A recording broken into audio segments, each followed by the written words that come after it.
اعوذ باللہ من الشیطان الرجیم، بسم اللہ الرحمن الرحیم۔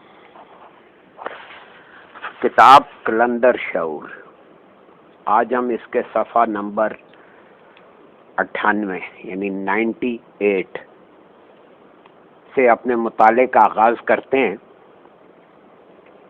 ٹاپک کا کے الفاظ ہیں، یہ جو آج کا ٹاپک ہم پڑھیں گے، پیدا ہونے سے پہلے کی زندگی۔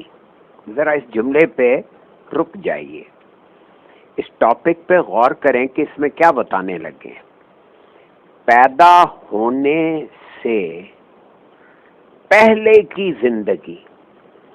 اب اگر ہم اسے نہیں سمجھیں گے اور اس پہ غور نہیں کریں گے تو ظاہر ہے کہ قلندر شعور کی بنیادیں نہیں پڑ سکتی۔ یہ اتنا ضروری سوال ہے کہ اگر ہم قلندر شعور سے آراستہ ہونا چاہتے ہیں تو ہمیں دنیا میں آنے سے پہلے کے حالات اور واقعات اور وہ کیا وجوہات ہیں کہ ہمیں تخلیق کیا گیا، کسی عالم میں رکھا گیا، پھر وہاں سے اس دنیا میں بھیجا گیا، اور یہ سب کے مشاہدے میں ہے کہ اس دنیا میں ہمارا قیام مستقل نہیں ہے۔ یہاں کا قیام عارضی ہے، 50 سال ہیں یا 100 سال ہیں، لیکن اس کے بعد جانا ضروری ہے۔ اس سے پہلے یعنی اس دنیا میں آنے سے پہلے کی زندگی کا تعارف ضروری ہے، اس سے آگاہی ضروری ہے۔ حضور مرشد کریم ارشاد فرما رہے ہیں کہ یہ بات غور طلب ہے کہ اس دنیا یعنی عالم ناسوت میں آنے سے پہلے روح کہاں موجود تھی۔ دیکھیں، اس دنیا میں آنے سے پہلے مادی وجود کی شکل میں نہیں تھے ہم کہیں بھی، ہم روح کی شکل میں تھے، اور روح کہاں موجود تھی، وہ کہاں، اس کہاں پہ اصرار کر کے ذرا غور کیجئے گا کہ یہ روح کہاں موجود تھی۔ اس لیے کہ جب ہم لفظ آنا استعمال کرتے ہیں تو اس کا یہ مطلب نکلتا ہے کہ کہیں کوئی چیز موجود ہے، اور جب یہ بات طے ہو گئی کہ کوئی چیز کہیں موجود ہے تو پھر یہ بات زیر بحث آتی ہے کہ وہ چیز کس صورت اور کن خد و خال میں موجود ہے۔ دیکھیں، یہاں تھی نہیں لکھا، یعنی پہلے تو یہ کہ کوئی چیز جو یہاں اب موجود ہے یہ پہلے کہاں موجود تھی، تو وہ چیز جہاں موجود تھی وہ کن خد و خال میں موجود تھی۔ جب صورت اور خد و خال کا تذکرہ ہوتا ہے تو صورت اور خد و خال یعنی فیچرز اینڈ فارم، ظاہر ہے جب فیچرز اور فارم کا تذکرہ آئے گا تو کسی مقام کا تعین بھی ضروری ہے، یعنی مکانیت، یہاں سے مکانیت کا تذکرہ ضروری ہو گیا۔ مقام کے تعین کے ساتھ ساتھ ٹائم اینڈ سپیس زیر بحث آ جاتا ہے۔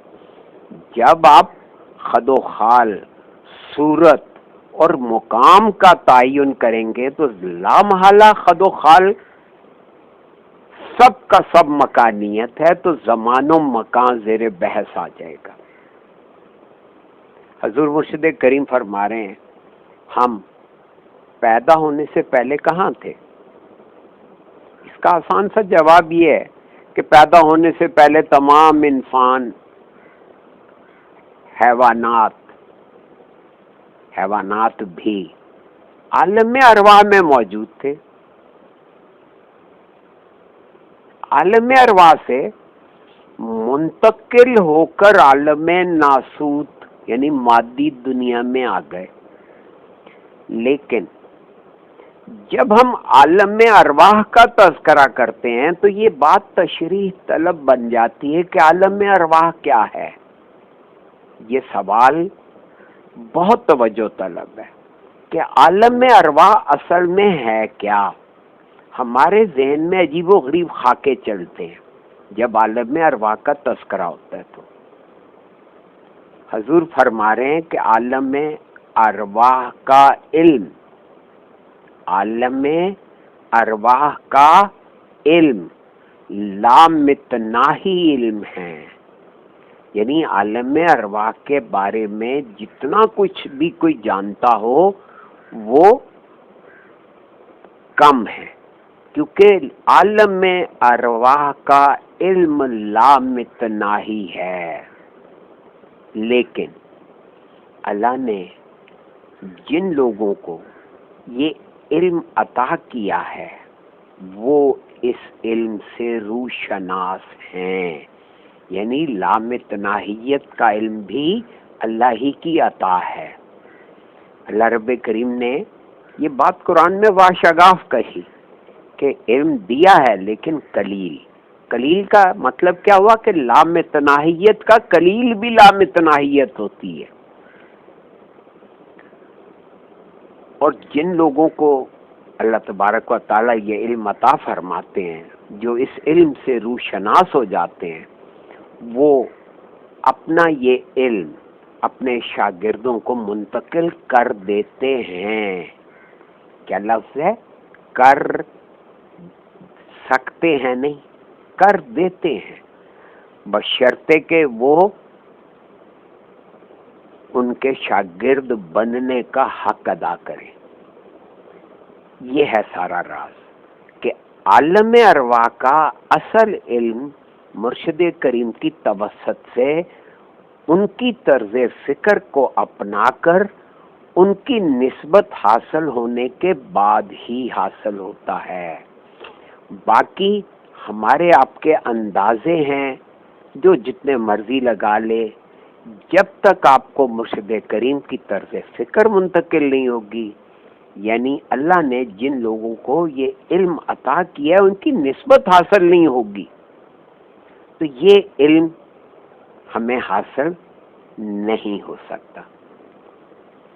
اب اگلا عنوان ہے چھپا ہوا خزانہ۔ اسی بات کے یعنی کو بڑھاتے ہوئے حضور مرشد کریم فرما رہے ہیں کہ آسمانی صحائف کے نقطہ نظر سے جب ہم تخلیق کائنات پر تفکر کرتے ہیں، تخلیق کائنات پر تفکر کرتے ہیں، یعنی ہم سوچیں تو صحیح کہ یہ کائنات ہے کیا، یہ سے اللہ نے کیوں بنایا، کیسے بنایا، یہ تفکر کے میں آپ کو یہاں پہ ایک راز کی بات عرض کر دیتا ہوں، یہ کھلا راز ہے کہ غور و فکر کا طریقہ یہی ہے کہ آپ ذہن میں سوال آئے اور آپ اس سوال کا جواب اپنے انر میں خود کھوجیں۔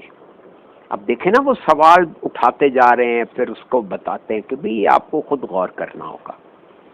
صاف اشارہ دے دیا کہ جب ہم تخلیق کائنات پر تفکر کرتے ہیں، یعنی یہ سوال زیر بحث آتے ہیں کہ کیوں بنی، کیسے بنی، کس نے بنائی، تو یہ ہمیں اس بات کا علم ہو جاتا ہے۔ جب آپ تفکر کرتے ہیں تو اس کے نتیجے میں علم عطا ہوتا ہے۔ کیا علم؟ یہ ہوتا ہے کہ ہم مخلوق ہیں اور اللہ ہمارا خالق ہے۔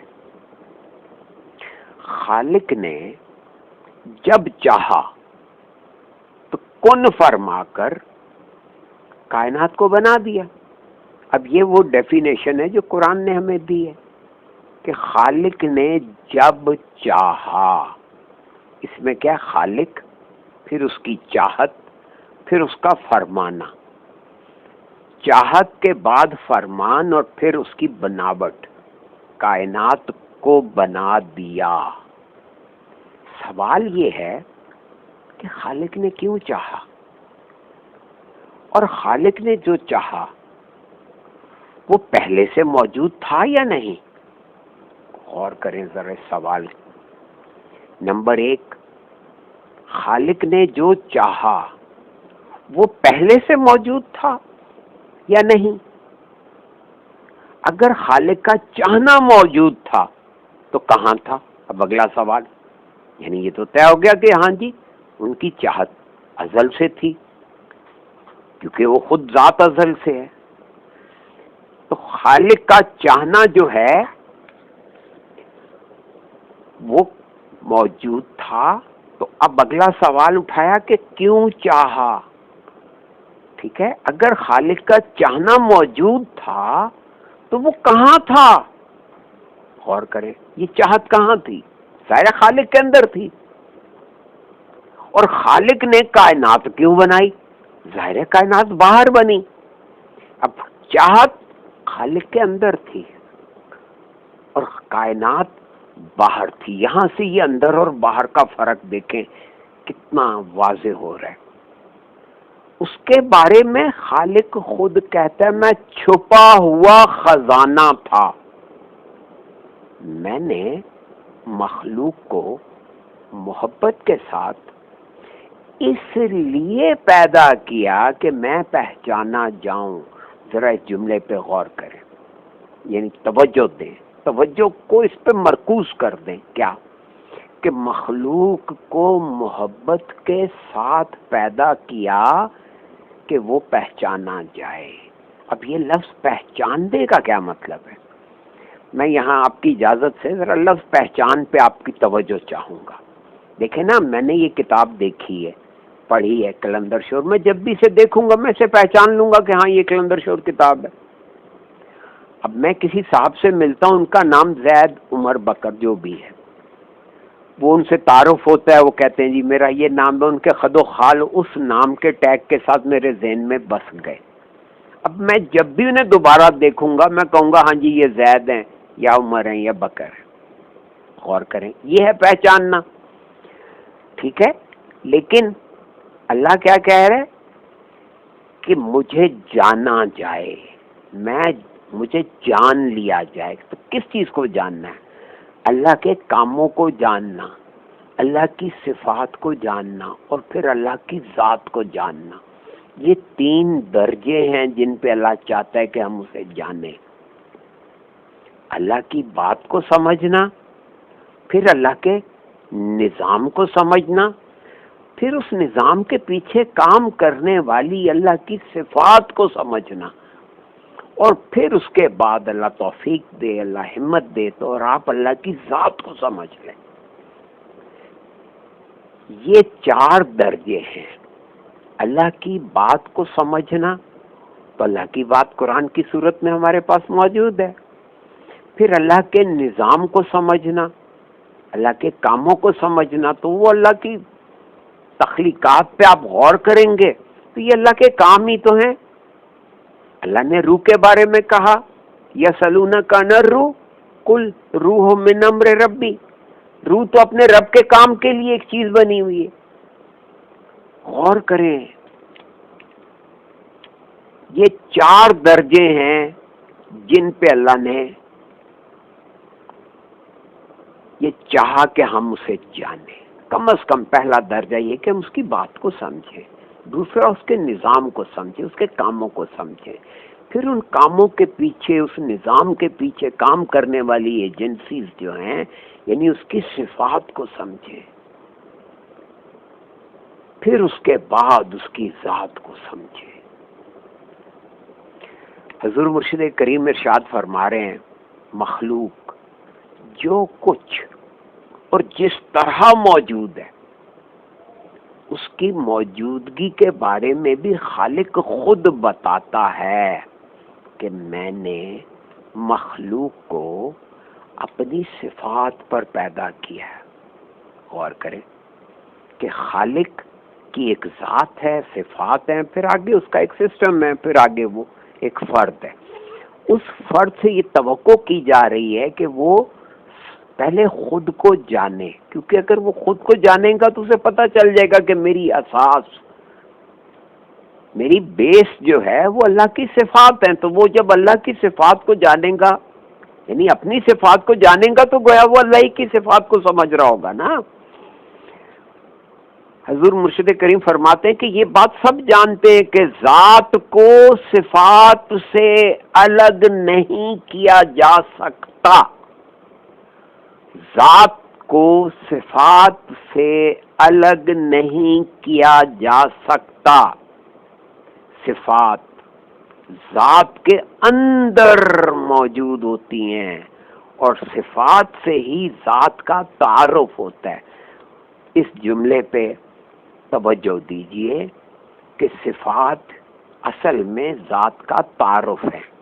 تو جب اللہ عرفان کی بات کر رہا ہے تو اللہ اپنی ذات کی صفات کا تعارف چاہتا ہے کہ آپ اس کی صفات سے آشنا اور واقف ہو جائیں. اس سے اگلا ٹاپک ہے لوح محفوظ کے.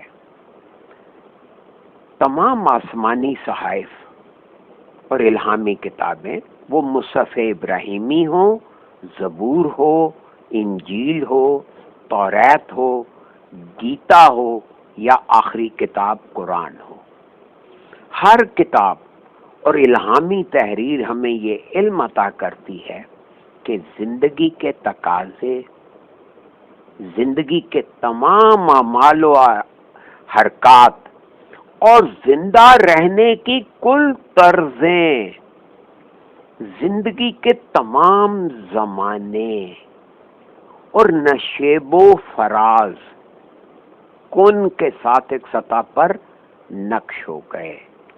ذرا اس جملے پہ غور کریں کہ یہ بات ساری کتابیں بتا رہی ہیں، چاہے وہ قرآن ہو یا اس سے پہلے کی تمام کتابیں. وہ کیا بتا رہے ہیں کہ زندگی کے تقاضے اور زندگی کے تمام اعمال و حرکات اور زندہ رہنے کی کل طرزیں اور زندگی کے تمام زمانے، یعنی بچپن، لڑکپن، جوانی، ادھیڑ عمری، بڑھاپا، یہ سب کیا ہیں؟ یہ زمانے ہیں، زندگی کے تمام زمانے اور نشیب و فراز. یہ سارے کے سارے پہلے سے ڈیزائنڈ اور طے شدہ ہیں، وہ کن کہنے کے ساتھ ہی ایک سطح پر نقش ہو گئے. یعنی کائنات اور کائنات کی زندگی کامل طرزوں کے ساتھ ایک ریکارڈ کی حیثیت میں موجود ہے.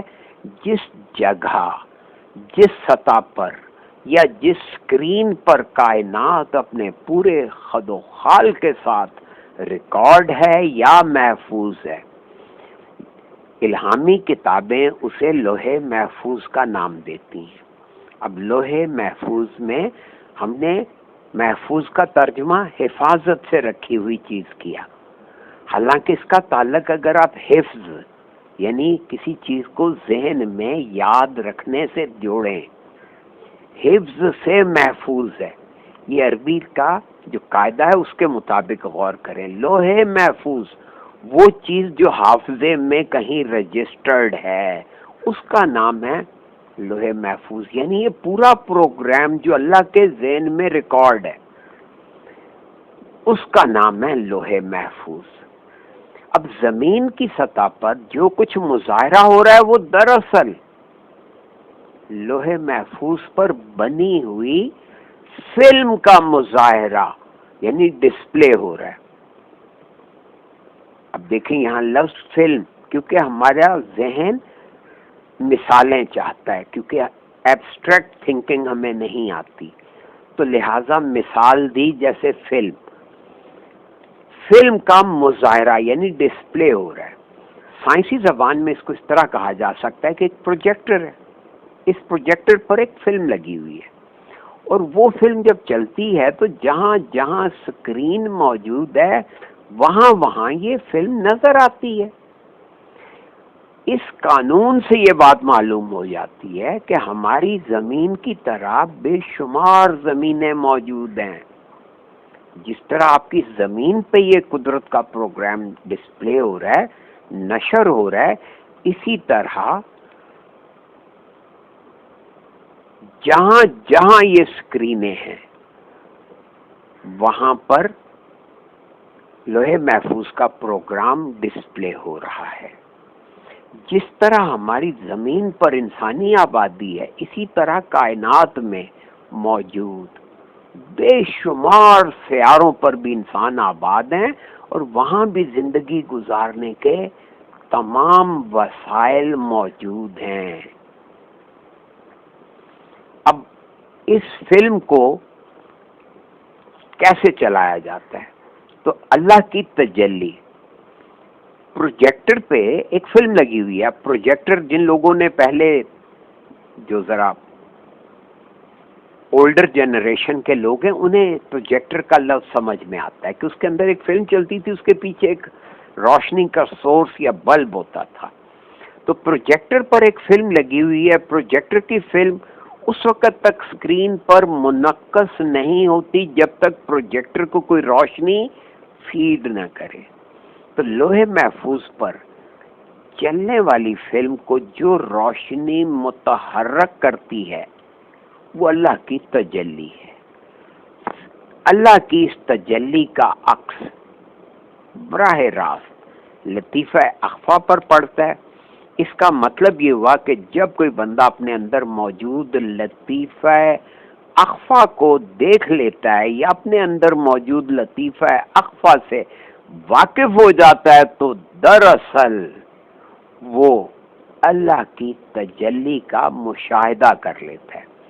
اس کے سامنے یہ بات آ جاتی ہے کہ کن سے پہلے موجودات کی کیا حیثیت تھی اور کن کہنے کے بعد کائنات کی کیا حیثیت ہے. یہاں رک جاتے ہیں. اینی کویسچن اس کے بارے میں کسی کے ذہن میں جو بھی سوال ہو میں حاضر ہوں.